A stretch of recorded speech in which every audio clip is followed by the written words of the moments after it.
how do we get to the future? Because you want to get there, you want to be able to stay there, you want to be able to come back and forth from the future to the present, which is really going back to the past, back to the present. Sounds like a Calvin Klein commercial. So we have to come up with a way to transport ourselves. We're going to take for now 5 years. You can do this for any distance into the future within reason. When you really can't do it much beyond 5, you can get to 10, but it's a little shaky. But 5 is about as far as you should ever need. Most of the things you're going to do are anywhere from 1, 2, and 3 years. So usually people take steps at 1, 3, and 5 is what I usually suggest. So how do you get there other than a DeLorean or a H.G. Wells time machine? Well, you could get on the Enterprise and spiral around the sun and to build up speed and pass through time and save the whales, like one of the ridiculous movies. Or you could do something else. You can use what you have at the tools and resources you have at your disposal, which is the past. You use the past as your slingshot around the sun and let the past propel you to the future. And there are a couple of ways to do this. So I'm going to share with you 2 different perspectives on how to move to the future, because you can use both of them, and then we'll look at variations on them. Step 1, let's go back, I don't know, 5, 10 years. 10 years. Where were we?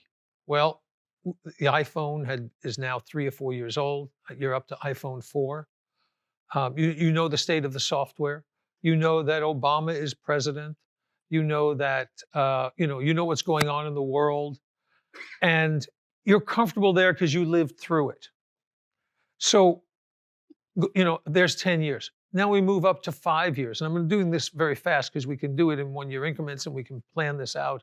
And if we were doing this for a specific purpose, I would have it all researched out for you based on what your products are. But I'm going to give you the theories and the concepts first, and then I'll start showing you how to pin. So you see how software has evolved. A lot of you remember Windows 95 and the first Apple computers and where that went, what you were able to do. And then all of a sudden there was cloud computing, and now you could use the cloud and you could cut and paste from one to the other, and AirPlay now onto TVs and virtual reality and augmented reality. We all have that. I'm just taking tech for a minute because we can do this with politics, with social media. We can do it with economics. We can do it with all different subjects, depending on what you're most comfortable with. But everyone understands the tech.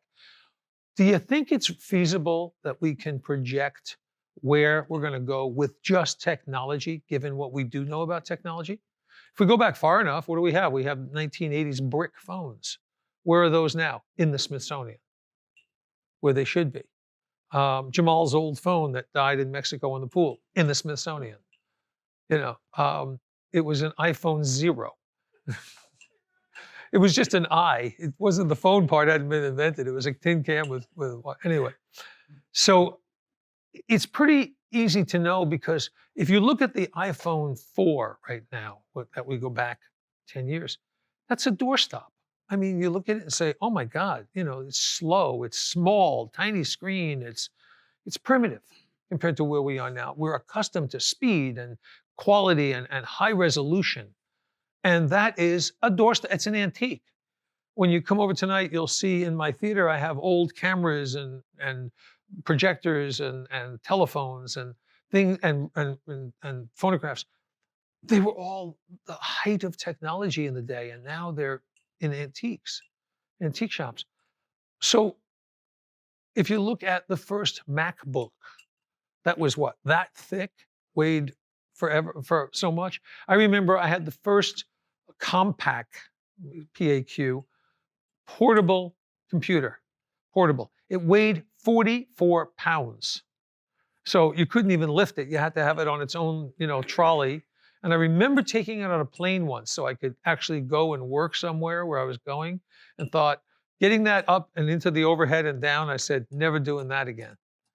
And a calculator 5 years later had more power than that. Do you know that the simplest digital calculator, not a scientific calculator, just a simple calculator, has more computing power than the computers that landed the Eagle on the moon? Way more computing power. So we know with Moore's law, we know as we've progressed through speed and kilobytes to gigabytes to, you know, terabytes, right? Petabytes and, you know, snake bites and all of this that we're getting there. Soon, memory is not going to be calculable. It's not going to be, oh, you have this many petabytes. It won't matter because it's going to be exponential. Speed will be exponential. No one's going to rate the speed and say how many milliseconds or response times because it will be immaterial. We know quantum computing is coming. Everyone is kept up and everyone know what quantum computing is? Well, it's down to the ones and zeros to the atomic level, down to electrons. Well, here's what's interesting. A storage device the size of a sugar cube can store all of the data that exists on every single computer on the planet with instantaneous access in quantum computing. So that's where we're going. It's pretty easy to see that. Because you can project reasonably, with reasonable assurance of where we're going with technology, can you at the same time see yourself using these objects?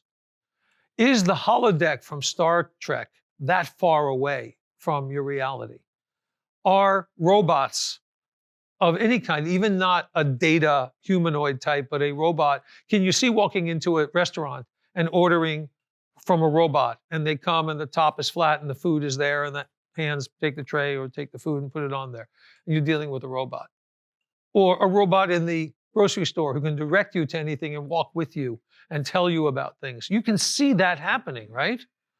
And you know that jobs will be lost. You know that the economy will be in somewhat disarray, but things are going to change that way no matter what.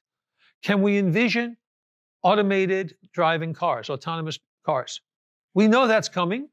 We can take in our mind the Uber app and Lyft app that exist and say, aha, electric autonomous cars, I'm call for an app. So what happens? I call for a car on my app and it knows who I am. It knows, okay, this is the temperature I like, this is the lighting I like, this is the music that I prefer. And the car arrives and the doors open. Good morning, Mr. Reiss. Please, yeah, put your crab in there you go. And we'll be at your destination in 14 minutes. Will there be traffic jams?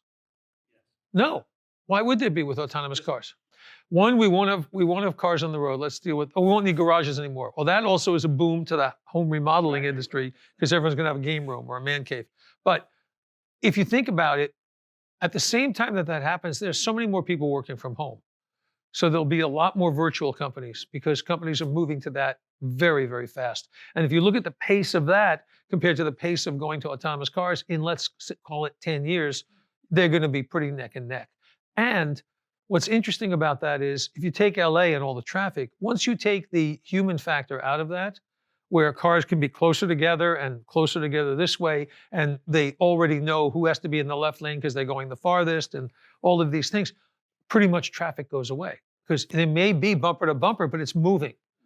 And so things become more efficient. Deliveries become more efficient. Drones will be delivering. So we can see that future. So we pretty much can figure out based on the past, the progression to the present, and where we are today and what we know is coming, we can figure out where we're going to be. So what's my laptop going to look like? Well, with the new technology and anode technology and lithium-ion batteries, they now have in the laboratory, they're able to quadruple the efficiency of a lithium-ion battery.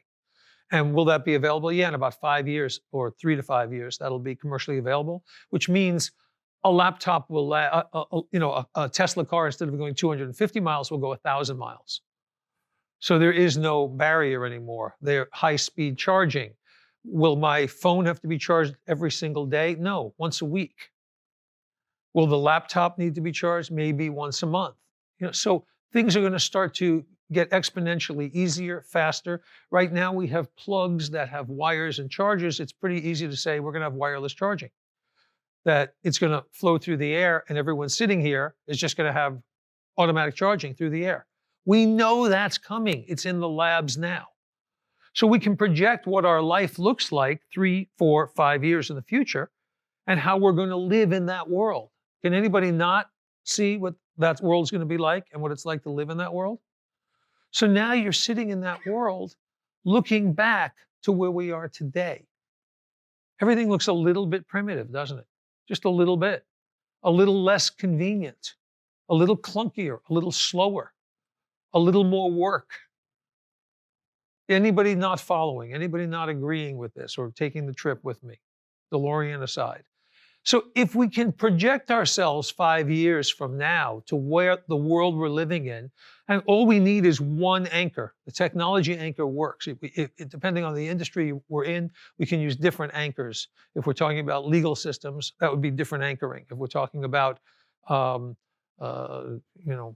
production, industrial manufacturing, there would be other anchors. But we're talking about tech because it's a very simple anchor and it traverses all of the different industries. So if we can see ourselves living in that world in 5 years from now, and what that world looks like, we have just moved our brains and transported ourselves 5 years in the future. And sit there with your paper-thin laptop, with your holographic projection that's unbelievably fast, that has no wires anywhere, and that you can talk to and do whatever you need to. And if you want a drink, the robot comes by and brings you a drink. And when it's time to go home, you press a button or on your phone, and if you even have a phone, or maybe there's an implanted chip, but that's more like 10 years in the future. Well, in my head, there's a lot of room for one. So, but the point is, you call for the app. It's cars outside. Get in the car and you go. Usually, that car will have 4 seats facing each other. It'll have a coffee table that rises up to be a desk, and you can work or you can talk, or if it's a long ride, you can watch a movie and recline. All of those conveniences are going to be there. So here's a forward-thinking company, Hertz, Avis, Enterprise, all the rental car companies. Once there are autonomous electric cars, who's going to rent a car? No one. So they're gone. That's an industry that goes away. Would you all agree? Except there's some smart people there. And what they figured is, okay, we know the future's coming. So why don't we end up being the places where at night those autonomous cars automatically come to? We'll clean them, we'll service them, make sure the tires are good, batteries are charged, detail them out and send them back out on the road, which they've all done and signed contracts with. 10 years ago, maybe more, maybe almost 15 years ago, I said to one of the largest American car manufacturers, I said it to the CEO and the CMO, this is the time you go out to the top cities in the world and you sign exclusive contracts to provide and manage their electric autonomous car fleets for the cities. And they looked at me like I was from another planet, like I was an alien. They had no concept of how and what that meant. Imagine if they had done that and signed exclusive contracts that may take 10 years from now to come to fruition, but they would own the market worldwide. And every city would be tied to them, but they couldn't see it. So once you embrace a baseline that you can go back and slingshot around the sun, if you will, back, accelerate through to the present and keep accelerating with what we know is coming that's in the labs. And the reason I say 5 years max is the things that are in the lab today that we know about are 3 to 5 years from being in your hands. So it's a very easy slingshot. It's a very easy projection, because once you see the description of that technology, or again, I've done this with medicine, and we were able to do projections on all the things that are being trialed, and we use that as our slingshot. But come back and get an acceleration ramp. You can get to 5 years and see yourself using that equipment, using that technology. Is there anyone here who cannot envision that? Good, because it is not hard to do. Now, instead of saying, jump 3 years in the future and then tell it, no, now you know how to get there. This is one of 2 techniques to get there. So now you're 5 years in the future. Now you look back, and now you just use the part of your brain that is perfection, and look back and ask yourself past tense questions. With that old technology 5 years ago, when you launched that technology product, what did you miss? Well, you now have a framework. Again, that's why we take different fields to slingshot. We're doing technology. Now you're looking at it from 5 years in the future, where the technology is all different, at something you launched 5 years ago with what is now to you the primitive technology, what could you have done differently? What did you miss? What did your competitors pick up on? What did the critics say? And you focus your energy, as I told you, through all those little niches. And keep your questions very focused, not broad, not, oh, what did you screw up? It's what did the competitors find that you missed? How did they compete against you? The critics, the advertising, the customers, the different types of customers. Now you can live comfortably in a world surrounded by tech that's 5 years from now and look back in hindsight. That's one of the two ways you get there. Does that make sense to everyone? We're not predicting. We're taking what we know exists in the labs today that we don't have, and knowing it's going to take 3 to 5 years to get into our hands, we now understand it because it exists. And so I'm using a technique to take the forward projection of what is reality today, but won't be in your hands, to get it in your hands. And then in the year 2000, the first iPhone came out in 2006, right? So in 2001, 9/11, all of the technology we didn't have. Everybody had their Motorola flip phone razors. If you knew in 2001 that the iPhone was in the lab, was in the drawing board, and you read about it, and you knew that in 5 years you were going to have an iPhone and how it worked, and you had that knowledge 5 years in advance, you could have lived in your mind saying, oh, I can't wait till I get this thing. I know what I can do with it, and it's going to change my life. You'd already be living it. So if you look at the things that are in the lab today, you can start living it now.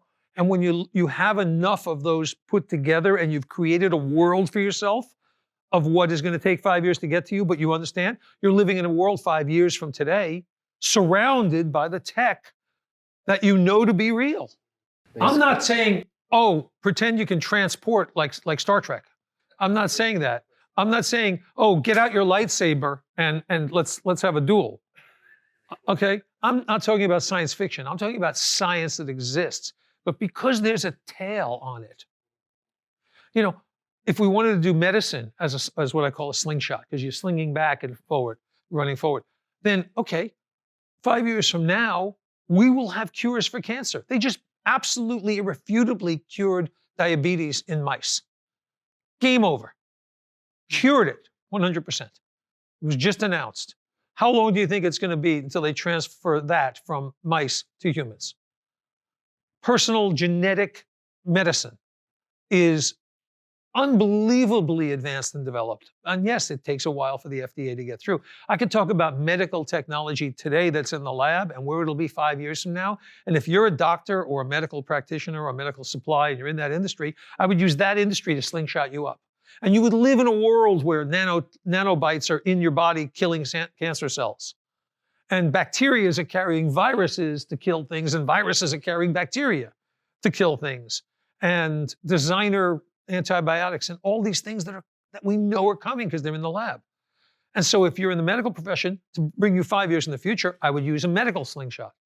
Because we're all semi-involved in tech, I'm using tech because we can all understand it and it's universal. The point is, you can, depending on the industry you want, you can slingshot yourself 5 years in the future and comfortably live there in your mind, seeing yourself surrounded by this tech and using the tech. So we're not fantasy. We're not creating fantasy. We're using what's R&D right now. Does that make sense? And so now, if we're living 5 years in the future, all we do is plug in what we do best, and that's hindsight. And so you can take any group and slingshot them 5 years in the future. Once you're there, you turn on, you're looking at things in hindsight, which is always 20/20. And now you can look back and start asking yourself these questions. And the reason that I say you use the niches is you want to focus your attention, you want to focus your mind when you're there on looking at through the eyes of an entity, a critic, a competitor, a vendor, supplier, a customer, a regulator. You want to look through those eyes and get their perspective, which helps you focus your hindsight. Does everyone understand that's how you get there? Anybody think they can do this and move yourself up into it? You have to close your eyes and you have to live there. You have to see yourself using these things living with the convenience of the new tech in this case, looking at what it creates for you that's positive and negative, and live there. Don't jump there and ask questions. Live there. Sometimes when I started this, I would live there for a day or two or three, never even thinking about the questions. Occasionally something would pop in my head and I'd go, oh, yeah, looking back, it popped in my head and I'd go, okay, make a note of that. But I wouldn't jump to it and focus on it. First, I just want to live in the future for a while. It's kind of cool. But then when you're living there and you're comfortable with it, you start really digging in. But you got to be there for a while. When I said before, it takes practice, sometimes for some people, it takes an hour to get there. You have to lay out and whiteboard all the R&D tech for them and show them how it's going to be used and how their lives change. Others, like those of you in this room, boom, you got it. You got it. I see it in all your eyes. You're there. So once you're there, live there. Don't jump to the questions. Stay on the future and enjoy it. And start seeing there are so many nuances and aspects of it that will come to you over the next couple of days. And when you are completely comfortable, then start asking yourself the questions. I said to people, I can get your mind 5 years in the future where you would, if you're in Vegas, you'd put down a bet that it's 2025. And you would. Because in the world you're living in 2025 with that tech, you can take yourself to Las Vegas and see how the tech has affected gambling and say, yep, I'll put a bet down, it's 2025, because that's where I'm living.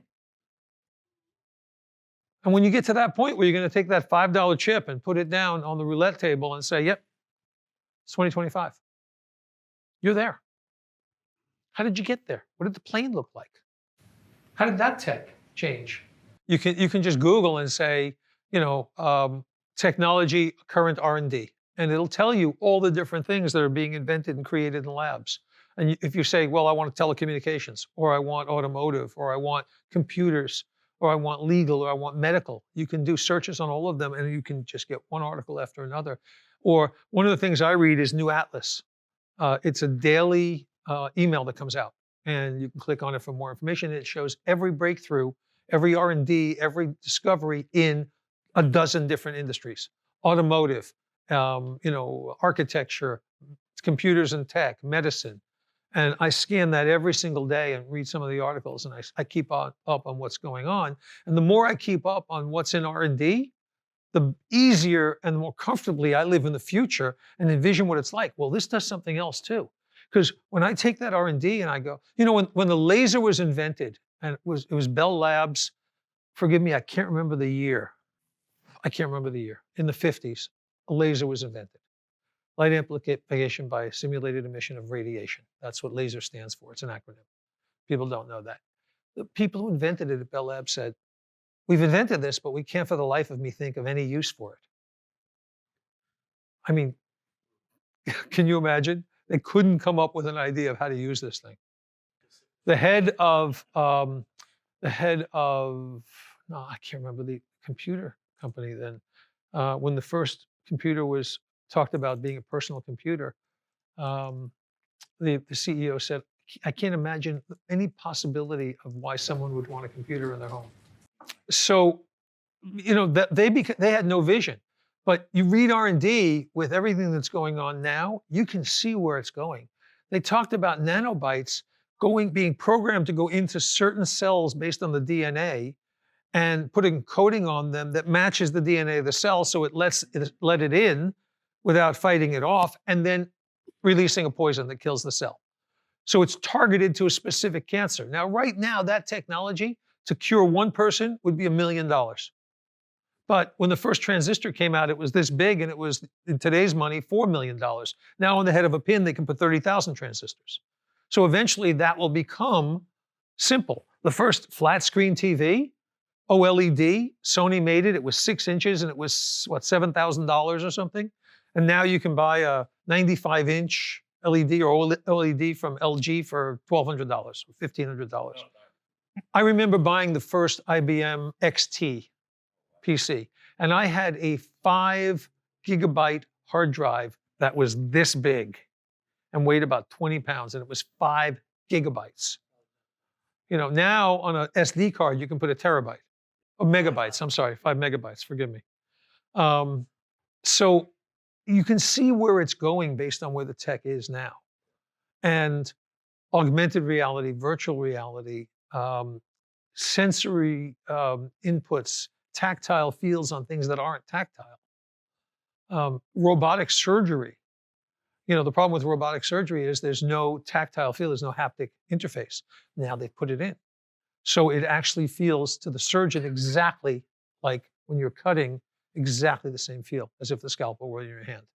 Where's that going? Now they're doing surgeries where, because there's so much data on how it's done and there's recording of it, where the computer is actually operating the robot and doing the surgery. Surgeon's standing by and it's one at a time and he's approving it, but they're teaching robots to do the surgery. So how far are we from a tricorder that reads everything? In fact, there's a tricorder prize project that's out there that's offering, I don't know if it's $1 million or more or something like that, to the first person who creates a tricorder. That's the Star Trek device where they just take a little hand thing and go like that and they go, oh, okay, see what you have. It's non-invasive and they read everything. But there are body scans now that can look at every part of your system. fMRIs, who ever thought of that 10 years ago or 20 years ago? So you can see where we're going. I can go into any industry only because I read all these things. I'm reading constantly. But you can go into these industries and slingshot anything that relates to the audience that they can understand. And once you do that, you can go 5 years in the future. As I said, when you get there, you got to live there. You got to enjoy it. But there's one other aspect to this. I'll get you in 1 second. If you're in the future, 5 years from now, surrounded by this tech, you're going to come up with ideas for the way tech can be used that no one's thinking of today. The point is that when you get good at this and you start analyzing and thinking this way, you will see things in the future. Some of the ideas that I come up with in projects are because I went 5 years in the future and lived there. And then I put this product or service into that picture and saw where it was. And I went, holy crap, I see where this is going. And then quickly ran back to the past, which is the present, and came up with a whole new idea of how to project this product into the future, monetize it, get a high valuation, and sell it. So it's giving you a perspective that no human being ever has because we're not wired that way. But I came up with this way many, many, many years ago as a way of slingshotting into the future. Because the minute I was a kid and I read my first thing in R&D and saw it was there, I started thinking about where it was going and how it could evolve and morph. And all of a sudden, this whole technique was born. And I've been using it all my life. In H.G. Wells' novel, The Time Machine, everything he predicted except one came to be. He predicted the phonograph, he described it, and it didn't exist. And all the things he described came to be, except in The Time Machine, in his novel, The Time Machine, which makes you wonder, where did those things come from? So anybody have a problem with moving into the future 5 years and living there now? You see how to get there? So it's not go 3 years in the future and tell us this is how you get there.